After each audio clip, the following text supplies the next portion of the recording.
সংস্কৃতি, শিল্পকলার বিভিন্ন শাখায় অবদান রেখে নিজ গুণে সমাদৃত হয়েছেন।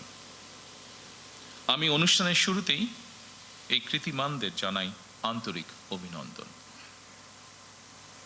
রাজনীতিবিদগণ রাষ্ট্র পরিচালনার দায়িত্বে থাকলেও একজন রাজনৈতিক কর্মী হিসাবে আমি বিশ্বাস করি জ্ঞানী গুণীজন দিক নির্দেশনার ভূমিকা পালন করে থাকেন। একটি রাষ্ট্র এবং সমাজে কৃতি মানুষদের সংখ্যা যত বেশি বাড়তে থাকবে, সমৃদ্ধি এবং নৈতিকতার মানদণ্ডে সেই সমাজ তত বেশি আলোকিত হতে থাকবে। সুতরাং রাষ্ট্র তার নিজের প্রয়োজনেই জ্ঞানী গুণী মানুষদের সম্মানিত করে।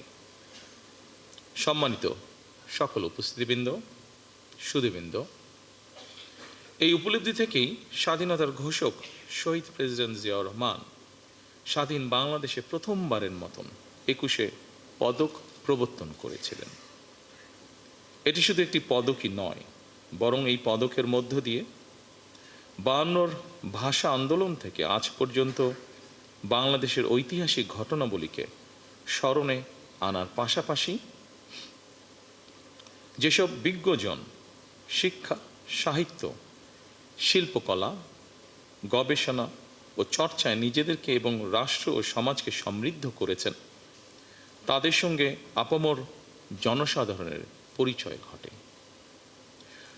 শুরুতেই 3টি বিষয় পুরস্কার প্রদানের মাধ্যমে 1976 সালে রাষ্ট্রীয় সম্মাননা পুরস্কার 21শে পদকের যাত্রা শুরু হলেও বর্তমানে ভাষা আন্দোলন, মুক্তিযুদ্ধ, শিক্ষা, গবেষণা, শিল্পকলা, বিজ্ঞান ও প্রযুক্তি সহ সম্ভবত কমপক্ষে 12টি ক্ষেত্রে বিশেষ অবদানের জন্য এই সম্মাননা দেওয়া হচ্ছে। এটি নিঃসন্দেহে একটি ইতিবাচক অর্জন। জ্ঞান, বিজ্ঞান কিংবা সাহিত্য চর্চার ধারা আরও শানিত এবং বিকশিত হোক, এই প্রত্যাশা করছি আমরা সকলে। শিক্ষা, গবেষণা এবং শিল্প সাহিত্যের চর্চাকে আরও বেগবান করতে রাষ্ট্র এবং সরকার তার দায়িত্ব অবশ্যই পালন করবে। আমি বিশ্বাস করি শিক্ষা, গবেষণা এবং শিল্প সাহিত্য চর্চাকে রাজনীতিকরণ করা কখনোই সভ্য সমাজের পরিচায়ক নয়। শিক্ষা, সাহিত্য, শিল্পকলা, বিজ্ঞান ও প্রযুক্তি অর্থাৎ জ্ঞান বিজ্ঞানে সব শাখায় যাতে দেশ এগিয়ে যেতে পারে, নৈতিক মানসম্পন্ন তেমন একটি উদার গণতান্ত্রিক রাষ্ট্র ব্যবস্থা প্রতিষ্ঠার লক্ষ্যে বর্তমান গণতান্ত্রিক সরকার অবশ্যই কাজ করবে। আমাদের এই যাত্রায় দেশের বিজ্ঞজনদের দিক নির্দেশনা অবশ্যই প্রত্যাশিত। সম্মানিত সুধীবৃন্দ,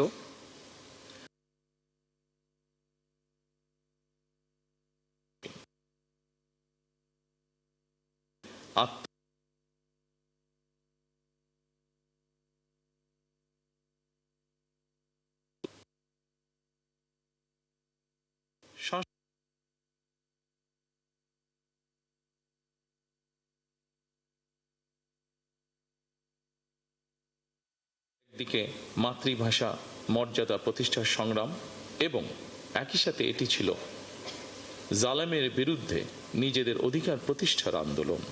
সুতরাং ফেব্রুয়ারি মানেই আত্মপরিচয় উপলব্ধির মাস, আমাদের শেকড় সন্ধানী মাস। প্রতি বছরের মতন এবছর আমরা দেশের জ্ঞানী গুণী কবি, সাহিত্যিক, শিল্পী, ভাষা সংগ্রামীকে 21শে পদকে ভূষিত করেছি। জ্ঞানী গুণীদের কর্ম এবং কর্মময় জীবনের সঙ্গে আপামর জনগণের পরিচয় করিয়ে দেওয়া রাষ্ট্রের অন্যতম দায়িত্ব। প্রিয় সুধীবৃন্দ, 21 আমাদের অবিনাশী চেতনা, সহাধিকার অর্জনের বীজ মন্ত্র। এবার আমরা ভাষা আন্দোলনের 74 বছর অতিক্রম করে 75 বছরে পদার্পণ করছি। অমর 21-এর ভাষা শহীদদের স্মরণে প্রবর্তিত আজকের 21শে পদক প্রদান অনুষ্ঠানে আমি গভীর শ্রদ্ধার সঙ্গে স্মরণ করছি ভাষা সংগ্রামীদের। আল্লাহ তাদের মৃত্যুকে শহীদি মৃত্যু হিসাবে কবুল করুন। আজ যারা 21শে পদকে ভূষিত হলেন, আপনাদের সবাইকে জানাই আন্তরিক অভিনন্দন এবং শুভেচ্ছা।